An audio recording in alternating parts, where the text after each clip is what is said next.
Welcome to a journey through the life and legacy of Ibn Sina, also known as Avicenna in the West. Ibn Sina was a polymath whose contributions spanned medicine, philosophy, astronomy, and more. Today, we'll dive into his life, his groundbreaking works, and his lasting influence on the world of science. Ibn Sina was born in 980 AD in Afshana, a small village near Bukhara, in what is now Uzbekistan. At the time, the Islamic Golden Age was at its peak, with scholars across the Islamic world advancing knowledge in science, mathematics, and philosophy. Bukhara was a center of intellectual exchange, and Ibn Sina was exposed to a rich world of learning from an early age. From a young age, Ibn Sina demonstrated an insatiable thirst for knowledge. By the age of 10, he had memorized the Quran. By 16, he was studying medicine, which he mastered remarkably quickly. He often claimed that the practical aspects of medicine were easy compared to the theoretical challenges of philosophy and logic.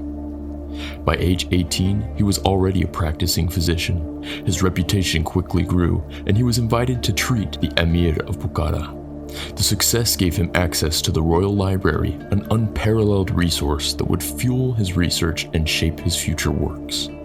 Perhaps Ibn Sina's most famous contribution to the world is his magnum opus, the Canon of Medicine, known in Arabic as the Al-Qanun fi al-Tib. The Canon was not just a medical text.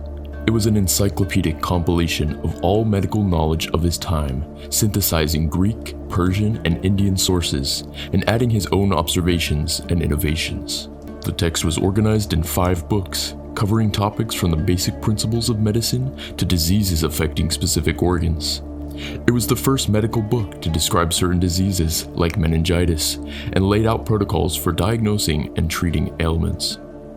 For centuries, the Canon of Medicine was the standard medical textbook in Europe and the Islamic world. In fact, it was used in European medical schools as late as the 17th century, showing the profound impact Ibn Sina's work had on medical practice. Ibn Sina was not just a physician, he was also a philosopher deeply influenced by Aristotelian thought. His work on metaphysics aimed to bridge Greek philosophy with Islamic theology, exploring themes such as the nature of the soul, existence, and the divine. One of his major philosophical ideas is known as the proof of the truthful, or the Burhan al-Sidikin, which argues for the existence of a necessary being, God, without relying on revelation or religious texts. The argument was highly influential both in the Islamic world and later in the West, where it inspired thinkers like Thomas Aquinas. Ibn Sina's blend of philosophy and metaphysics helped set the stage for Islamic and European scholasticism and demonstrated that reason and faith could coexist in intellectual pursuits. Ibn Sina's work extended beyond medicine and philosophy. He made significant contributions to astronomy, mathematics, psychology, and physics.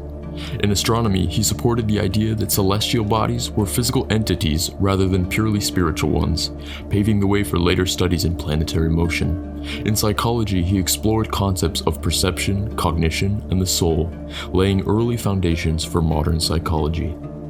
In mathematics, he advanced ideas about the infinite, influencing mathematicians in the Islamic world and later in Europe. His interdisciplinary approach was ahead of its time, showing a belief that knowledge was a unified whole, with each discipline informing the others. The influence of Ibn Sina's work can hardly be overstated. His texts were translated into Latin and became core readings in European universities. The Canon of Medicine was not only a guide for diagnosing and treating illness, but it shaped the very approach to medical practice. He was called the Prince of Physicians by his European counterparts, and his work was studied by medical students for centuries. The philosophical and scientific methods he advocated helped set the groundwork for the Renaissance, when European scholars would rediscover and build upon the works of Islamic Golden Age scholars. Today, Ibn Sina's legacy endures. He remains a symbol of interdisciplinary learning, intellectual curiosity, and dedication to human knowledge. His approach to integrating empirical observation with theoretical analysis is still a cornerstone of the scientific method. In an age when fields of study are often siloed, Ibn Sina's life and work reminds us of the value of intellectual breadth and the importance of bridging disciplines to enrich human understanding. Ibn Sina's contributions continue to inspire scholars, doctors, and philosophers worldwide. He was a man of boundless curiosity, one who transcended the limitations of his time and left a mark on the world that echoes through the centuries. His life exemplifies the power of knowledge and the enduring impact one individual can have on humanity. Thank you for watching. If you enjoyed this video, subscribe for more content on the thinkers and ideas that have shaped our world.